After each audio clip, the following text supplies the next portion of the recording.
Hi everyone, I'm Jennifer Gehman. And I'm Kirby Gehman. And we're here from MASH, the Manitoba Association for Schooling at Home. And today we're going to answer some of your homeschooling questions.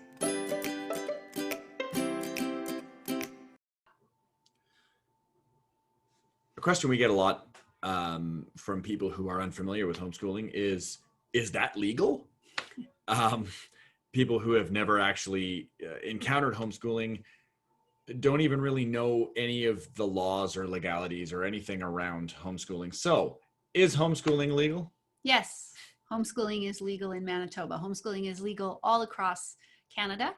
Because education is the purview of each individual province, homeschooling looks different in each province. There's different regulations that you have to follow. So we're just going to talk about the regulations that apply only to Manitoba. So in Manitoba, what are the ages of kids that can be homeschooled? Well, this is always interesting because most of our children go to school in pre-K and some divisions, definitely kindergarten, and they go all the way through to grade 12. But here in Manitoba, our children are only legally have to be in school between the ages of 7 and 17.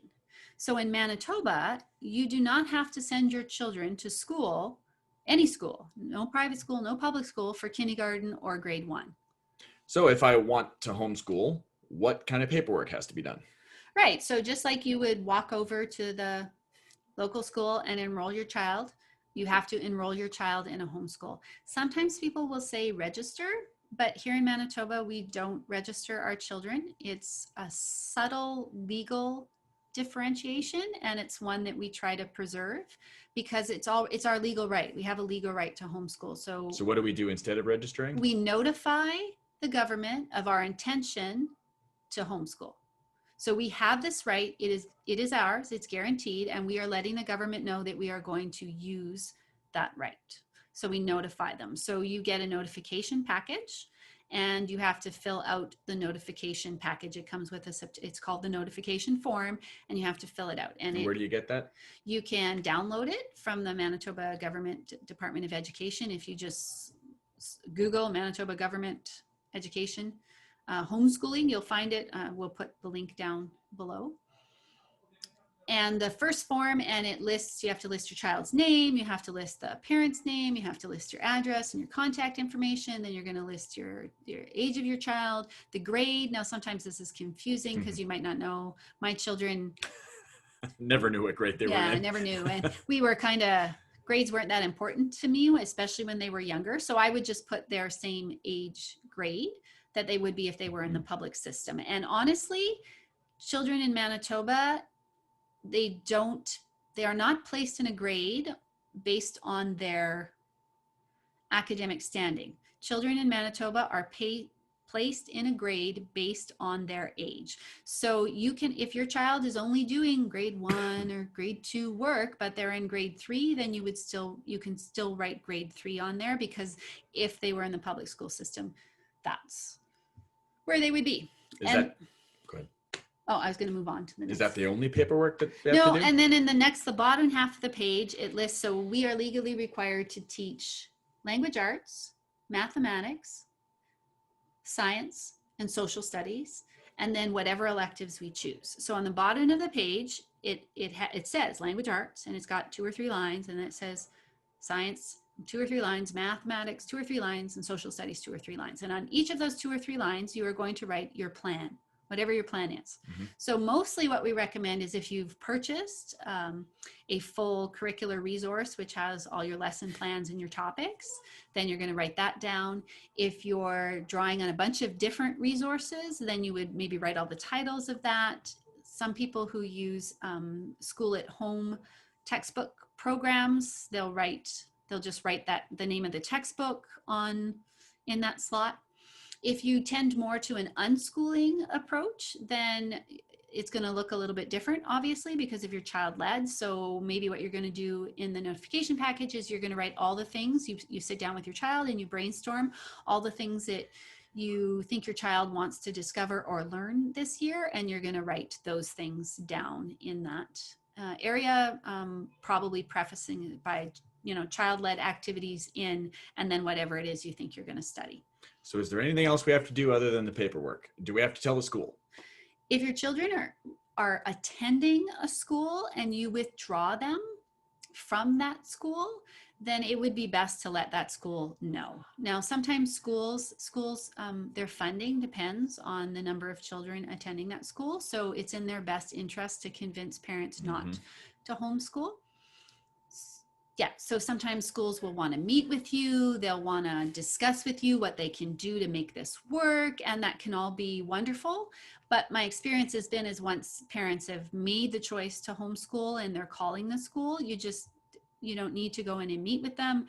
You don't even need to call if you want. You can send them an email. You can let them know that you are withdrawing your children from this particular school and that you are enrolling them in a homeschool. You have contacted the homeschool office and submitted your forms. And that's it.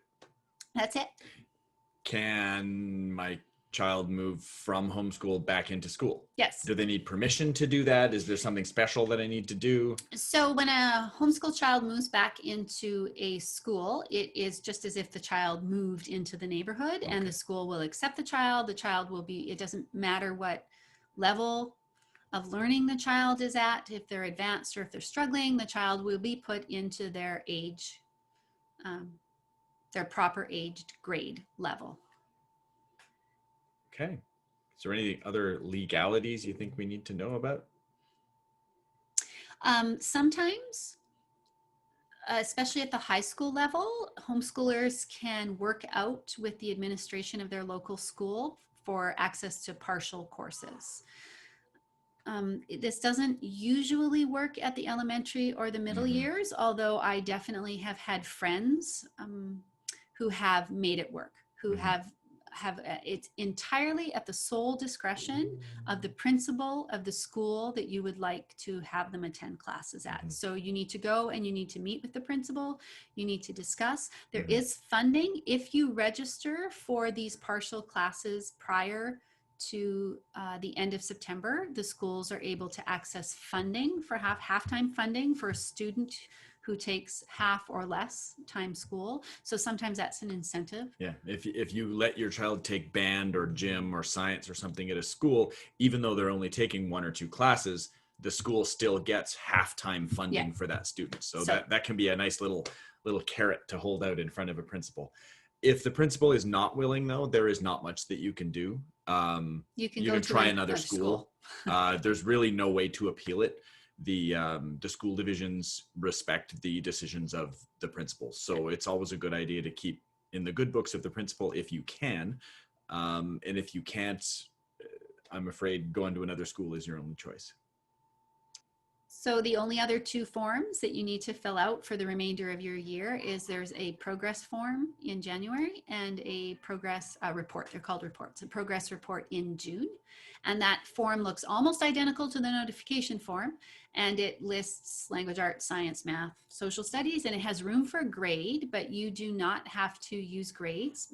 We are not required to follow Manitoba curriculum. We are not required to do any testing of our students. I mean, we're with our students every day.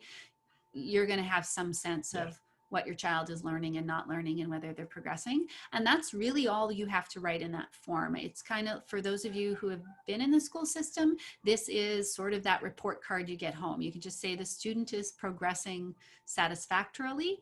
You can write down, I always write down a highlight, just because I know that the liaison officers have to read a lot of them. So I try to make it interesting to them. So I know one year I wrote that my daughter was, she had really enjoyed our history program, and the highlight of her year had been, we had been studying the Egyptians, and she had mummified a hot dog wiener that she called Frankenweenie. And so I wrote that on the list. And he actually, when he emailed back that he'd received my reports, he said Frankenweenie, LOL. He thought that was funny. So, but yeah, so you just have to write. So if you're unschooling, actually your forms, your January and June reports might be more full, because that's when you're going to write about all of the self-directed learning that happened. So you may have more to write on those reports than what you did in September. If you happen to change plans between September that was my next question, and January, because I did this a lot, you can write that down. You can say, you know, discontinued with or trying a new curriculum, but you don't have to, because the report is for you to tell about their learning. So it's more important that you share about how you think they're learning and progressing. I had, my son has some severe learning disabilities. And so it was always hard for me to figure out what I wanted to write there, because I didn't always want it to be about how he was struggling. And so I really just tried to focus on what he had learned. And I think sometimes that takes, I think as parents, sometimes we see where our kids are struggling more than we see where our kids are excelling. And part of being a teaching parent is really being able to see, where did your kids grow in this time period? And that's what should go on that form. How are they different now than what you started with, you know, 4 months ago? Which is the important part anyway. It is. Thanks for watching. If you found this video interesting or helpful, please like and subscribe. You'll find more videos answering more questions on our channel. You can also check out our webpage at manitobahomeschool.com. Or look us up on Facebook under Manitoba Association for Schooling at Home. Take care.